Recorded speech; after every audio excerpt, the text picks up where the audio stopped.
Hello mga kabibig! Welcome back sa ating bagong YouTube channel. Ito ang pinakamaingay na YouTuber sa balat ng YouTube.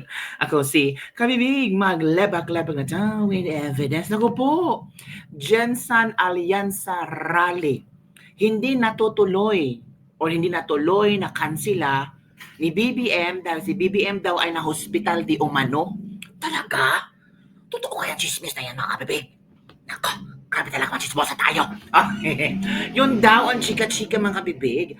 Tapos si BBM daw, may sakit nga ba? Ito kasi si Maharlika. Oo mga kabibig, may mga pasabog si Maharlika ng mga chismis.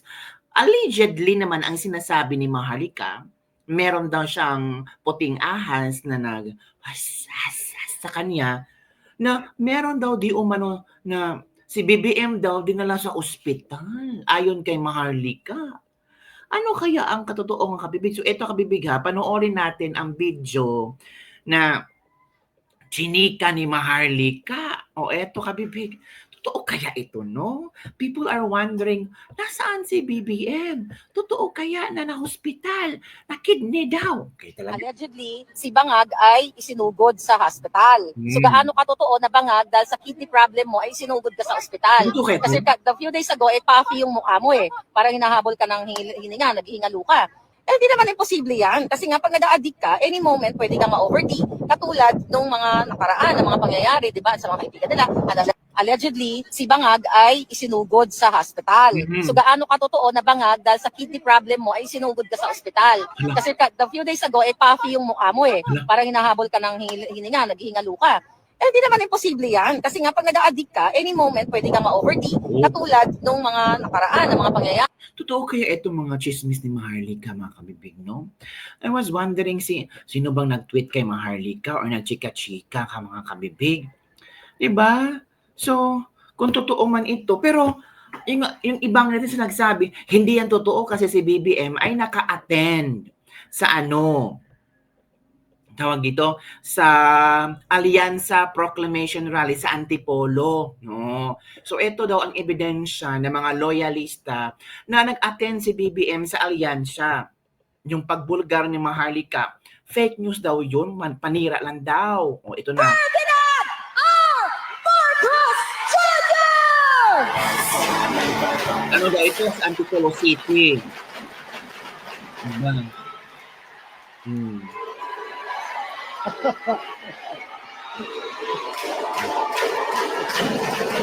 Ito ba daw ang na-ospital? Sabi ng isang mga loyalista, ito talaga si Maharlika, nagpa-cut ng news, pero nandiyan si BBM. Sabi naman ano ito, diba? Ano na siya dun, Marami palang tao sa Maraming salamat po.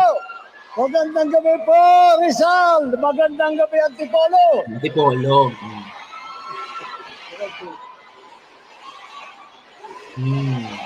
Yan. BBM daw.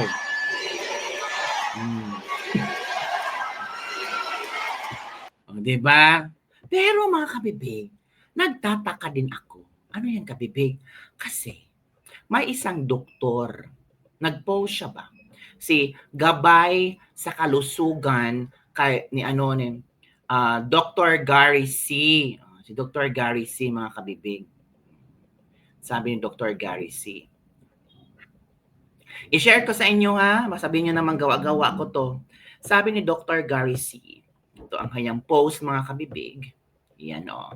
Yan ang picture ni BBM. Sabi niya, more than 30 years na akong doktor at pag makita ko ang pasyente, more or less, masasabi ko kung may something wrong or may health concern na dapat bigyan ng pansin ito. Sana magpa-executive check-up ang ating mahal na Pangulo. Oh. Sabi ni Dr. Gary C. Wala namang masama sa post ni Dr. Gary C. It's just giving concern to our president. Nag-advise pa nga siya na sana magpa-executive check-up ang ating Pangulo kasi parang may na-observe siyang something, mga kabibig. Sabi dito, Friends, please do not wish ill on others. Let's all have a sense of compassion and empathy no matter how bad you perceive a person is. Sabi daw. Sakto, Doc. Check up tsaka magpa-drug test na din. Grabe, bigla pong bumagsak ang pagmumukha niya. Paano? Busy kasi siya, Doc, kung paano pabagsakin ang mga Duterte. Kaya pati katawan niya, napabayaan niya na din naman siya ganyan nung campaign nila. Ito pong sinabi. Hindi po edited o fake photo yan. Ito po yung video just today. Nihingal, manas ang mukha, may skin discoloration, and teary eyes. So, tingnan natin. March 28, tingnan natin ha. Dito nagbase si doktor. Ito. Tingnan natin ha, kung saang part nakita ni Doc yung photo na yon na parang nababahala si Doc. Ito pala yung interview. Kung ito baby, wait for a while. Ito pa. Ito pala. Dito pala siya. Thinks very fondly of this great country, is very committed to the alliance that we have, to the friendship that we have, the cooperation that we have. And he and I both want to express the ironclad commitment we have to the Mutual Defense Treaty. Ayan pala. And to the Ito pala partnership, kinuha ni Doc, economically, picture ni BBM. militarily, which our staffs have worked on diligently for weeks and weeks and months. There is a very... Ano sa palagay nyo, Kabibig? Tama nga ba si Doc sa kanyang assessment kay BBM? Di ba? Sabi ni Doc na hindi po edited or fake photo yan ni BBM. Ito po yung video just today. Hinihingal, manas ang mukha, may skin discoloration, and teary eyes. Bad physical sign daw yan, sabi ni Doc, mga Kabibig. Naku. Ano kayang, kung anong talaga, Kabibig, ako pa ni BBM, magpa-check up na lang siya para si doktor naman ay concern lang. Huwag nating negative criticism si Doc kasi concern lang talaga siya sa presidente natin. Na kung ito yung nakikita niya na something wrong with the features sa ating Pangulo, yung hinihingal, yung manas ang mukha, may skin discoloration, and teary eyes, mga bad physical sign yan, sabi ni Doc. Kaya nga, dapat magpa-executive check-up siya. Para naman yung concern natin sa kanya, ay, alam mo ba, alam nyo na mangyayari, di ba mga Kabibig? So sana itong advice ni Doc ay pakinggan ni Pangulong Bongbong Marcos, mga Kabibig. Kasi iba si Maharlika. Iba ang news ni Maharlika, mga Kabibig. Grabe si Madam Maharlika talaga. Allegedly naman ang sinabi ni Madam Maharlika. Dahil sa kidney failure, iba talaga si Madam Maharlika kung mag-chika-chika boom-boom, no? Saan kaya nakuha ni Madam Maharlika yung mga chika boom-boom yan, no? Ito talaga si Madam Maharlika. Well, alam mo naman si Madam Maharlika kung saan makakuha ng mga news, di ba, mga Kabibig?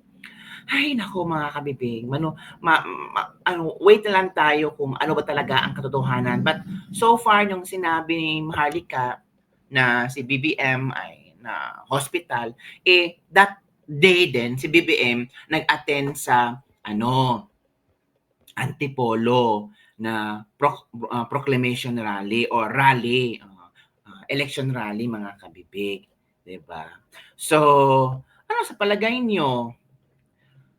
Comment down below kung ano ang inyong opinion hinggil dito. Kasi sabi nila, oo nga no, after doon, si BBM hindi nakapunta sa alyansa sa Jensan. Baka na hospital. Mga tao talaga, ang daming mga speculations. So sana maglabas ng statement ang si Attorney Claire Castro para papaluanan itong mga issue na ito para ma-stop na, 'di ba? Para mapigilan kung ano man ang mga haka-haka, at mga nakikita ng mga netizen, at kung pwede, si Attorney Claire Castro ay maglabas ng medical record na nasa magandang kondisyon ng ating Pangulo, 'di ba? Na yung they will follow the advice of Dr. Gary C. na magpa-executive check-up. Tapos, kung ano ang resulta, i-post nila na ang Pangulo ay good health, mga ganun ba para mawala naman ng duda, mawala ang concern, ang tawag hindi mawala ang concern, mawala yung ano ba, takot. Alam niyo naman mga loyalista na takot din sila para sa health ni Pangulong Bongbong Marcos. Wag tayong ang tawag dito, wag tayong maging plastic. Oo. Kita naman sa picture ni BBM. Sabi naman ni Doc, 'di ba? Sabi ni Doc dito na ano daw, hinihingal, manas ang mukha, may skin discoloration and teary eyes, mga bad physical signs yan. So, kung concerned kayo kay Pangulong Bongbong Marcos, baka someone can advise him to do executive check-up. Wala namang masama doon. Para concern lang, para healthy pa rin siya. Para going strong pa rin siya sa pagiging presidente niya and he can do all the task yung para sa bagong Pilipinas, di ba? So ano ang inyong opinion dito mga kabibig? Don't forget to like, subscribe, and share this video para sa mga news natin pag-uusapan. Bye everyone! See you next time!